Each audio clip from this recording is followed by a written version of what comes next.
बाबा साहेब अम्बेडकर की जयंती के अब बस 2 ही दिन बचे हैं।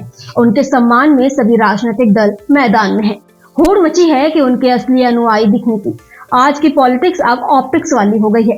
करने से ज्यादा दिखाना जरूरी है। सबकी अपनी अपनी तैयारी है। देश के सबसे बड़े राज्य यूपी में अभी नहीं तो फिर कभी नहीं जैसा माहौल है। ये माहौल हो भी क्यों ना, सत्ता बचाने और सत्ता फिर से पाने का रास्ता दलित घरों से होकर ही जाता है। यूपी में बीजेपी और समाजवादी पार्टी के बीच इन्हीं घरों में सबसे पहले पहुंचने की होड़ मची है। वहीं अखिलेश यादव आज बाबा साहेब अम्बेडकर की एक प्रतिमा का उद्घाटन करेंगे। ये प्रतिमा मुलायम परिवार के गृह जिला इटावा में लगाई गई है।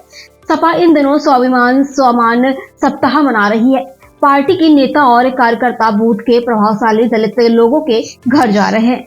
वहीं बहाना अम्बेडकर जयंती का है। इसी बहाने दलित परिवारों को समाजवादी पार्टी से जोड़ने की कोशिश की जा रही है। अब तक तो यही धारणा रही है कि यादव और दलित साथ नहीं हो सकते, पर पिछले लोकसभा चुनाव के नतीजों ने उम्मीदें बढ़ा दी हैं। अगर बात करें 2024 लोकसभा चुनाव की, तो पिछली बार बीजेपी को इनमें से 8 सीटें मिली, जबकि समाजवादी पार्टी भी 7 सीटें जीतने में कामयाब रही। अखिलेश यादव का पीडीए वाला फॉर्मूला मास्टर स्ट्रोक बना। यही से उन्होंने दलित वोटरों को जोड़ने की नई रणनीति बनाई। समाज के लोगों को टिकट देने और संगठन में जिम्मेदारी देना बाबा साहेब अम्बेडकर के नाम पर एक नया फ्रंट बना। लगातार कमजोर हो रही बीएसपी उनके लिए वरदान बन गया है। लोकसभा चुनाव में उन्हें दलित बिरादरी से 85 का वोट मिला। अब उनकी नजर जाटव वोट पर है। यूपी में करीब 21% दलित वोटर हैं। इनमें से तो आधे जाटव दलित है। बीएसपी प्रमुख मायावती भी इसी बिरादरी से है।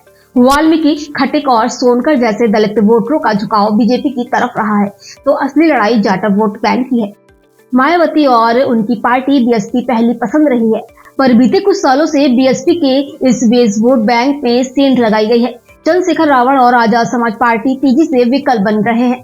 मायावती अपनी पार्टी में जान फूंकने में जुटी हैं। अपने भतीजे आकाश आनंद तक को उन्होंने पार्टी से बाहर निकाल दिया। उनके सामने सबसे बड़ी चुनौती अपना जाटव वोट बैंक बचाने की है। आरएसएस का भी दलित पर ज्यादा जोर।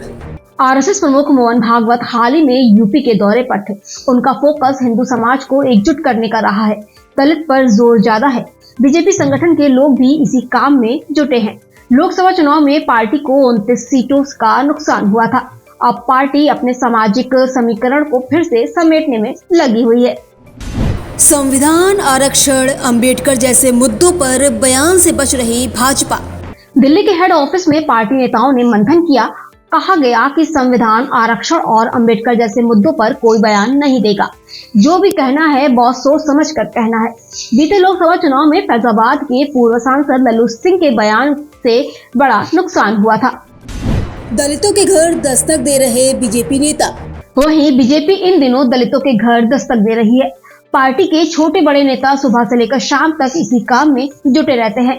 जहां जहां बाबा साहब अम्बेडकर की मूर्तियां लगी हैं, वहां हर रोज कार्यक्रम हो रहे हैं। बीजेपी के संगठन मंत्री धर्मपाल सिंह बाराबंकी में एक नए दलित बस्ती में गए, जहां उन्होंने स्वच्छता अभियान चलाया। राजनाथ के बेटे ने दलितों की नई पीढ़ी को साधने की कोशिश। यूपी में अलग अलग शहरों में मैराथन कार्यक्रम आयोजित किए जा रहे हैं। रक्षा मंत्री राजनाथ सिंह के बेटे नीरज सिंह ने लखनऊ में मैराथन दौड़ आयोजित की। शहर के कॉलेज और यूनिवर्सिटी में पढ़ने वाले दलित स्टूडेंट्स को इनमें बुलाया गया है। कोशिश नई पीढ़ी के दलितों को अपने पाले में करने की है। आपको हमारी खबर कैसी लगी मुझे कमेंट बॉक्स में जरूर बताएं। हमारे चैनल को लाइक करें, सब्सक्राइब करें और शेयर करना ना भूलें, जिससे आपको हर एक वीडियो का नोटिफिकेशन आसानी से मिलता रहे। जय हिंद।